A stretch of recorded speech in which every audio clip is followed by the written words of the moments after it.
Hello friends, এগিয়ে রূপঞ্জিত সকলকেই স্বাগত। আর পিএসসি ক্লার্কশিপকে টার্গেট করে ম্যাথের উপর যে সিরিজটা আমরা শুরু করেছিলাম, সেখানে আজ আমরা আলোচনা করব রেশিও অ্যান্ড প্রপোর্শনের পার্ট 3 নিয়ে। তো এটাই কিন্তু আমাদের লাস্ট ভিডিও রেশিও অ্যান্ড প্রপোর্শনের উপর। এর আগে কিন্তু দুটি ভিডিও বানিয়ে দিয়েছি, যারা দেখেননি অবশ্যই দেখে নিন, লিঙ্ক ডিসক্রিপশন বক্স বা প্লে লিস্টের মধ্যে পেয়ে যাবেন। তাছাড়া আগের দুটো পার্টের পিডিএফ দেওয়া হয়নি, টোটাল 3টি পার্টের পিডিএফ একসাথে দিয়ে দেবো আজ টেলিগ্রাম চ্যানেলে। যারা এখনও পর্যন্ত যুক্ত হয়নি, যুক্ত হয়ে যান, লিঙ্ক ডিসক্রিপশন বক্সে দেওয়া থাকবে।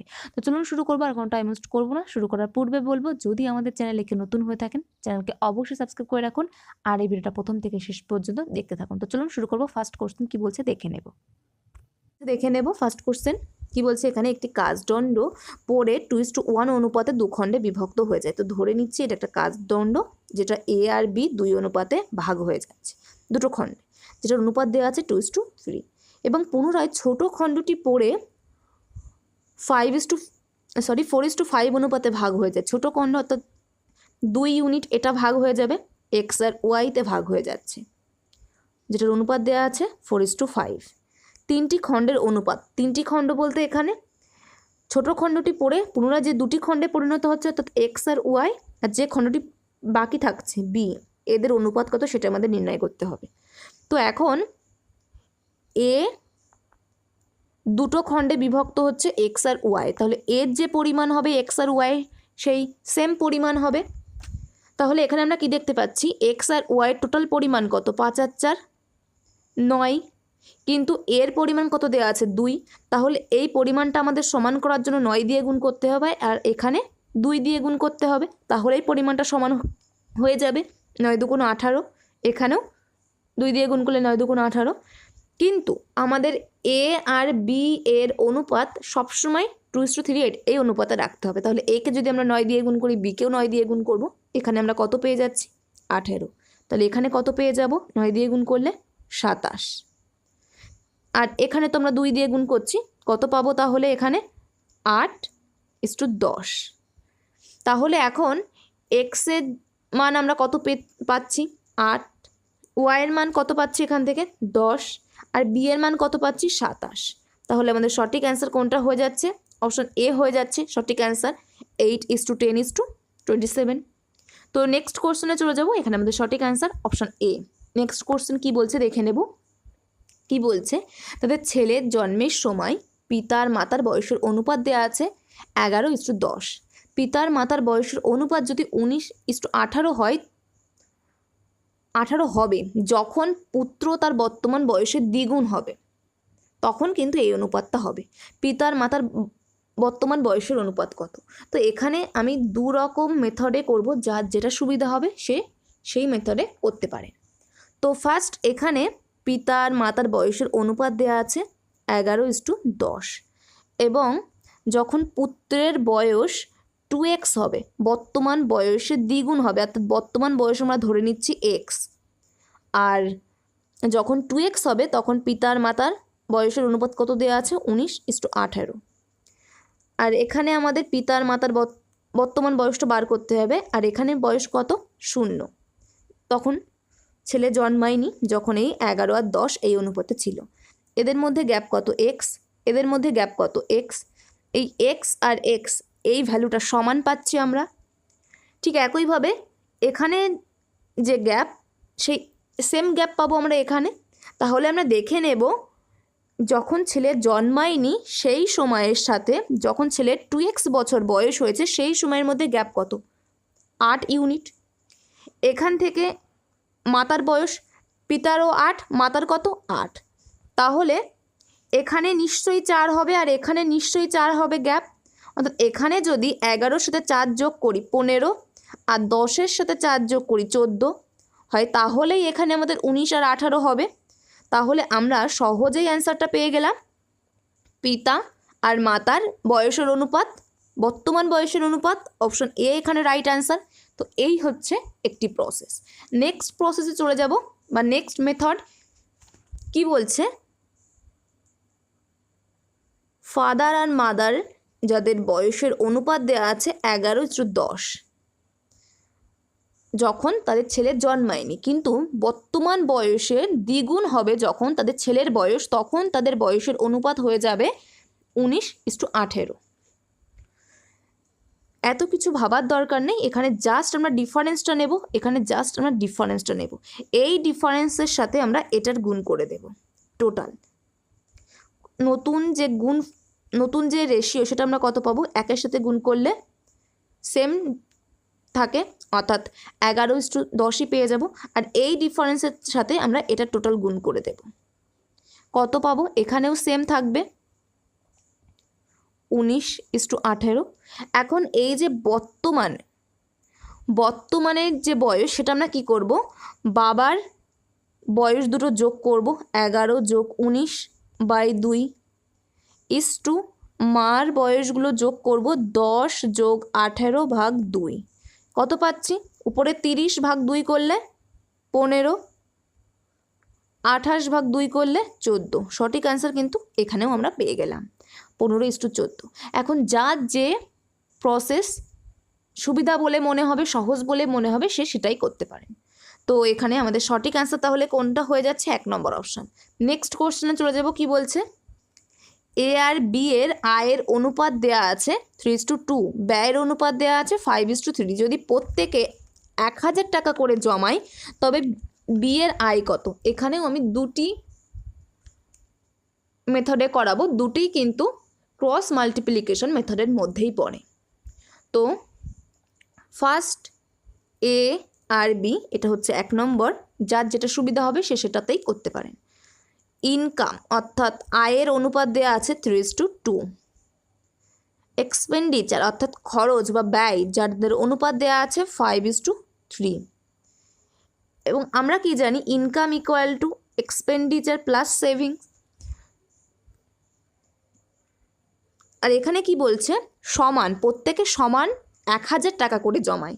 তাহলে এখানে আমরা 1:1 লিখতে পারি, জিরোগুলো ক্যালকুলেশন করব না, জাস্ট এখানে যেহেতু সমান বলে দিয়েছে 1:1 নিয়ে নিলাম, জিরো পরে আমরা অ্যান্সারের সাথে বসিয়ে দেব।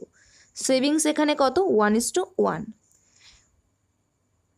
CMM মেথড অর্থাৎ ক্রস মাল্টিপ্লিকেশন মেথডের সাহায্যেই আমরা করব। 5 থেকে শুরু করব, 5×2 = 10, 3×3 = 9। ডিফারেন্স কত পাচ্ছি, 1। এই 1 ইকুয়াল টু আমরা কত লিখব, যেখান থেকে শুরু করেছিলাম ঠিক সেখান থেকে, 5×1 = 5 মাইনাস 3×1 = 3 অর্থাৎ 2। অর্থাৎ এই 1 ইকুয়াল টু আমরা কত পাচ্ছি, 2। কোশ্চেন কি বলছে, বি এর আয় কত। বি এর আয় কত পরিমাণ ছিল, 2 এর ভ্যালু এখান থেকে কত হবে, 4।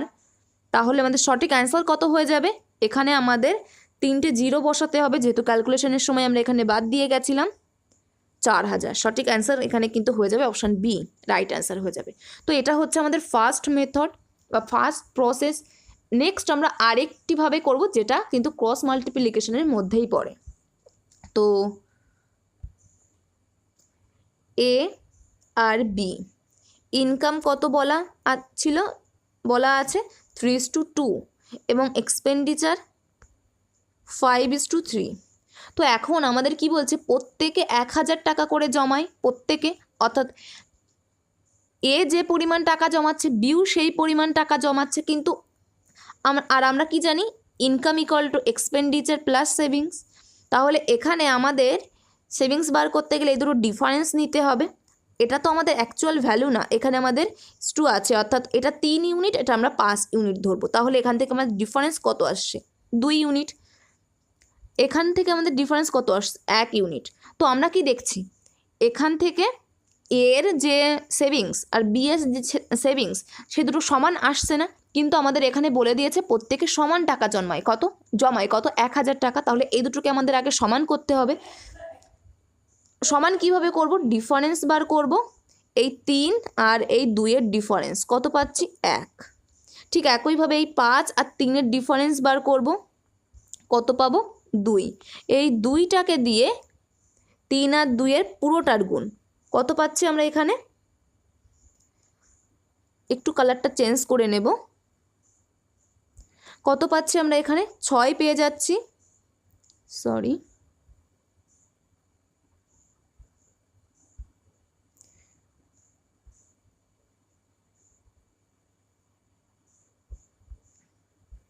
কত পাচ্ছি, এখানে 6 পাচ্ছি, আর এখানে কত পাচ্ছি, 4 পাচ্ছি। আর এই যে ডিফারেন্স 1, এটা দিয়ে আমরা এটার পুরোটার গুণ করব। কত পাচ্ছি, এখানে 5 পাচ্ছি, আর এখানে কত পাচ্ছি, 3 পাচ্ছি। এখন আমাদের যে ডিফারেন্স আসছে অর্থাৎ সেভিংস আসছে 1 আসছে, এখান থেকে কত আসছে, 1 আসছে। অর্থাৎ আমাদের যে এ আর বি এর সেভিংস দুটো সমান ইউনিট চলে আসছে। আর এই 1-এর মান কত দেওয়া আছে কোশ্চেনে, 1000।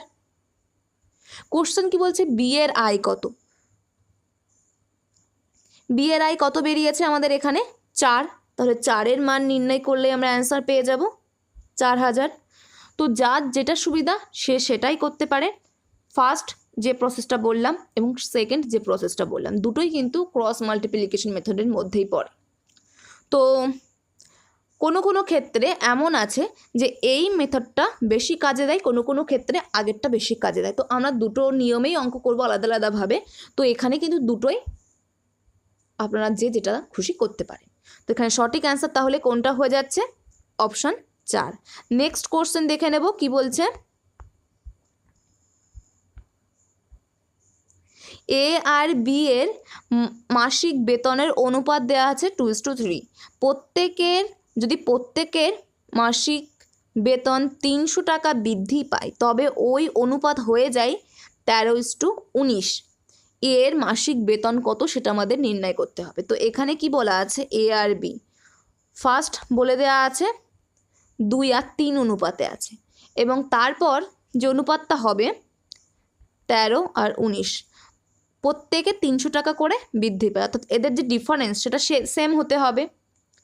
সেম বৃদ্ধি পাচ্ছে যেহেতু, অর্থাৎ 2 থেকে সেম 300 বৃদ্ধি পেয়ে 13 হচ্ছে, 300 নয়, যে ইউনিটটা বৃদ্ধি পাচ্ছে এখানে তোমাদের অ্যাকচুয়াল 300 বৃদ্ধি পাচ্ছে, কিন্তু এখানে যে ইউনিটটা বৃদ্ধি পাচ্ছে সেটার মান, এখানে যে ইউনিটটা বৃদ্ধি পাচ্ছে সেটার মান সমান হতে হবে। কিন্তু এখানে আমরা কত দেখতে পাচ্ছি, 13 আর 16, তাই আমাদের সমান করে নিতে হবে। সমান করতে গেলে আমাদের এখানে কি করতে হবে, 2 আর 3-এর ডিফারেন্স বার করতে হবে যেটা 1, এবং 13 আর 19-এর ডিফারেন্স বার করতে হবে যেটার মান কত, 6। এই 6 আমরা ক্রস গুণ করে দেব, ক্রস এখানেও গুণ করে দেব। অর্থাৎ এখানে যদি আমরা গুণ করি কত পাচ্ছি, যে নতুন মান 12, আর এখানে যদি গুণ করি কত পাচ্ছি, 18, আর এখানে গুণ করলে নতুন মানটা কত পাচ্ছি, 13, এখানে গুণ করলে কত পাচ্ছি, 19। তাহলে 12 থেকে বেড়ে কত হলো, 13, 1 বেড়েছে। 19 থেকে বেড়ে কত হয়েছে, 18 থেকে বেড়ে কত হয়েছে, 19 হয়েছে, 1 বেড়েছে। অর্থাৎ এই 1 ইকুয়াল টু আমাদের কত দেওয়া আছে, 300। তাহলে এর মাসিক বেতন হলো, এই মাসিক বেতন তাহলে কত হলো, মাসিক বেতন এখানে কত ছিল, 12। 12-র মান, 1-এর মান যদি 300 হয় 12-র মান কত হবে, 3600। সঠিক অ্যান্সার তাহলে কত হয়ে যাবে, অপশন ডি হয়ে যাবে। তো এখানে সঠিক অ্যান্সার তাহলে কোনটা হয়ে যাচ্ছে, অপশন ডি। নেক্সট কোশ্চেনে চলে যাব। কি বলছে এখানে, একটি স্কুলে শিক্ষক ছাত্র আর ছাত্রীদের সংখ্যার অনুপাত বলা আছে 1:7:5। যখন 8 জন নতুন শিক্ষক স্কুলে যোগদান করে এবং 9 জন ছাত্রী স্কুল ছেড়ে চলে যায় তখন শিক্ষক এবং ছাত্রের অনুপাত 1:7। তো এখানে আমাদের ছাত্রী স্কুল ছেড়ে চলে যাচ্ছে, আর এখানে আমাদের কোশ্চেনে দেওয়া আছে শিক্ষক আর ছাত্র। তাহলে ছাত্র আর ছাত্রী দুটোকে আমরা একসাথে ক্যালকুলেশন করতে পারি, অর্থাৎ স্টুডেন্ট হিসেবে ক্যালকুলেশন করতে পারি। তাহলে কোশ্চেন কি বলছে, স্কুলে অবশিষ্ট ছাত্রীর সংখ্যা সেটা আমাদের নির্ণয় করতে হবে। তো এখন আমরা কি করব, এখানে যেহেতু আমাদের ছাত্রী স্কুল ছেড়ে চলে যাচ্ছে, কিন্তু যে অনুপাতটা চলে যাওয়ার পরে বা নতুন শিক্ষক অ্যাড হওয়ার পরে যে অনুপাতটা দেওয়া আছে সেখানে ছাত্রের অনুপাত দেওয়া আছে। তাহলে এখানে আমরা টিচার আর স্টুডেন্টের ক্যালকুলেশন করতে পারি। ফার্স্টে কত ছিল, শিক্ষকের অনুপাত 1 ছিল, আর ছাত্র আর ছাত্রী দুজন মিলেই তো স্টুডেন্ট, 7 আর 5 12 এই অনুপাতে ছিল, এবং 8 জন নতুন শিক্ষক অ্যাড হচ্ছে, আর 9 জন ছাত্রী স্কুল ছেড়ে চলে যাচ্ছে, অর্থাৎ স্টুডেন্ট স্কুল ছেড়ে চলে যাচ্ছে 9। এটা অনুপাত নয়। তাহলে অনুপাত কত হয়ে যাচ্ছে? 1:7 হয়ে যাচ্ছে। এখানে আমরা ক্রস মাল্টিপ্লিকেশন ফার্স্ট যে মেথডটা করেছিলাম সেটাই করব। 12 মাইনাস 7, ডিফারেন্স কত হয়? 5। 1 আর 12 গুণ করছি, এখানে 1 আর 7 গুণ করছি, কত হচ্ছে? 5। এই 5 ইকুয়াল টু আমরা কত লিখতে পারি? যেখান থেকে শুরু করেছিলাম সেখান থেকেই শুরু করব, -9 আর -56। তাহলে এখানে আমরা কত পেয়ে যাচ্ছি? -65। কিন্তু এখানে আমরা সর্বদাই পজিটিভ ভ্যালুটা নেব, কখনোই নেগেটিভ মান নেব না। কেন?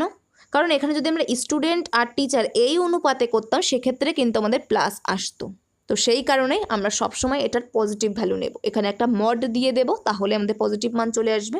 তো 5 ইকুয়াল টু কত হয়ে যাচ্ছে? 65। তাহলে এখান থেকে আমরা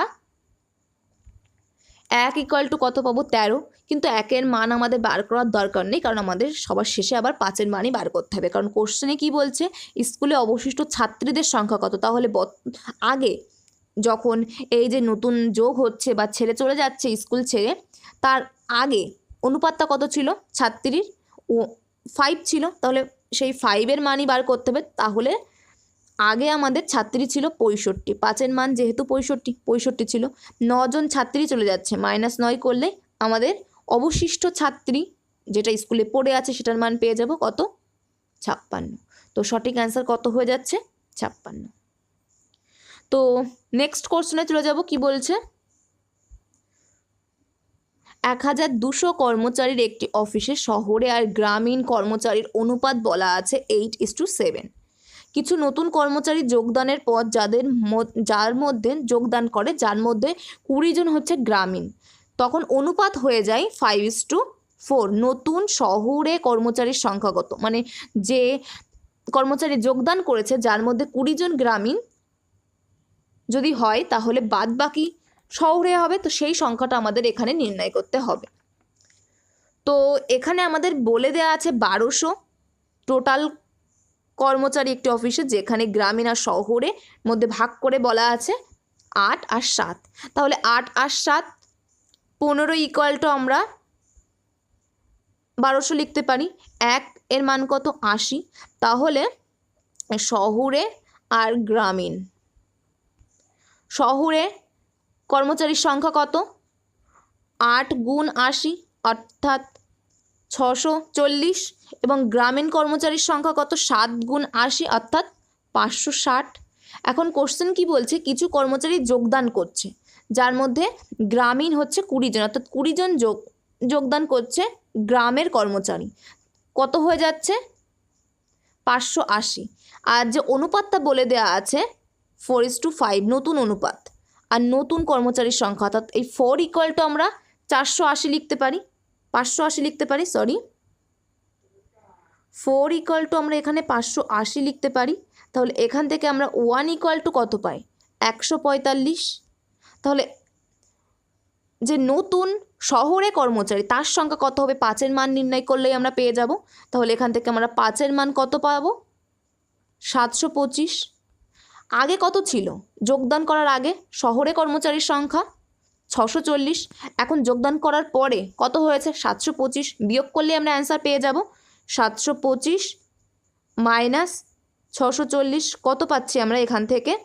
85। সঠিক অ্যান্সার তাহলে কত হয়ে যাচ্ছে? অপশন 2। তো এখানে সঠিক অ্যান্সার হয়ে যাচ্ছে 2 নম্বর অপশন, 85। নেক্সট কোশ্চেন দেখে নেব কি বলছে। 4, 6 আর x পরস্পর সমানুপাতিক যদি হয় এক্সের মান কত হবে? তো এখানে যদি তিনটে সংখ্যা দিয়ে বলে যে পরস্পরের সমানুপাতিক, সেক্ষেত্রে আমরা লিখতে পারি 4/6 ইকুয়াল টু 6/x। 2 দিয়ে ক্যালকুলেশন করলে 2, 3, 2 দিয়ে ক্যালকুলেশন করলে 3, এক্সের মান এখান থেকে আমরা পেয়ে যাচ্ছি 3, কোনাকুনি গুণ করে। সঠিক অ্যান্সার তাহলে কোনটা হয়ে যাচ্ছে? 1 নম্বর অপশান। নেক্সট কোশ্চেন চলে যাব। কি বলছে? একটি বৃত্ত এবং বর্গক্ষেত্রের ক্ষেত্রফল সমান। তাহলে আমরা ফার্স্টে ধরে নিচ্ছি বৃত্তের ব্যাসার্ধ আর এবং বর্গক্ষেত্রের বাহুর দৈর্ঘ্য এ। কোশ্চেন কি চাইছে আমাদের এখানে? ওই বর্গক্ষেত্রের বাহু আর বৃত্তের ব্যাসার্ধের অনুপাত। তো আমরা ফার্স্টে ক্ষেত্রফলটা সমান করে দেব। বৃত্তের ক্ষেত্রফল পাই r² আর বর্গক্ষেত্রের ক্ষেত্রফল এ স্কোয়ার, দুটো সমান করে দেবো, হয়ে যাবে। এখান থেকে যদি আমরা রুট এটাকে তুলি, সরি স্কোয়ার এটাকে তুলি, তাহলে রুট হয়ে যাবে। যেহেতু পায়ের কোনো স্কোয়ার নেই, একটি পায়ে আছে, তাহলে root pi into R equal to A. বর্গক্ষেত্রের বাহু, বৃত্তের ব্যাসার্ধ, এ বাই আর এর অনুপাত আমাদের নির্ণয় করতে হবে। অর্থাৎ এ বাই আর এর অনুপাত যদি নির্ণয় করি রুট পাই বাই 1, অর্থাৎ এখানে আমাদের সঠিক অ্যান্সার কোনটা হয়ে যাবে, রুট পাই ইজ টু 1। 4 নম্বর অপশন এখানে সঠিক অ্যান্সার হয়ে যাবে। তো নেক্সট কোশ্চেনে চলে যাব আমরা। কি বলছে, 3টি গাড়ির গতিবেগ এর অনুপাত দেওয়া আছে 2:3:5।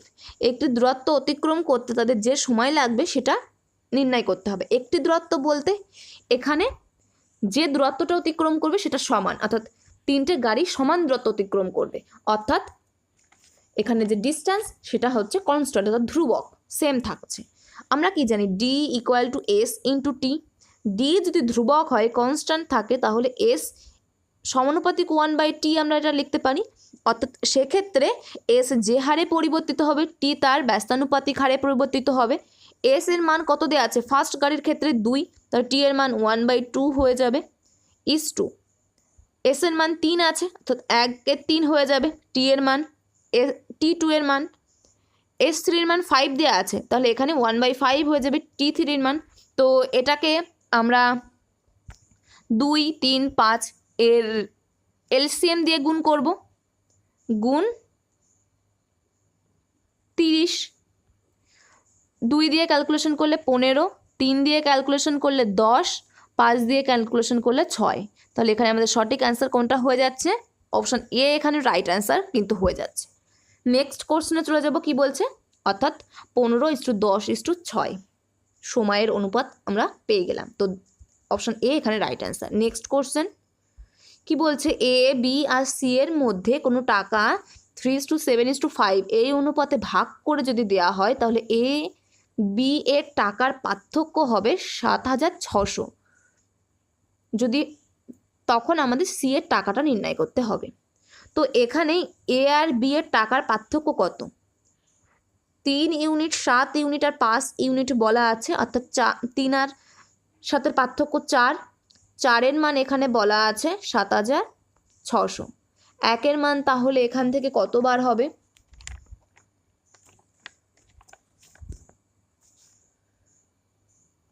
1,900, অর্থাৎ 1,900 এটা বার হবে।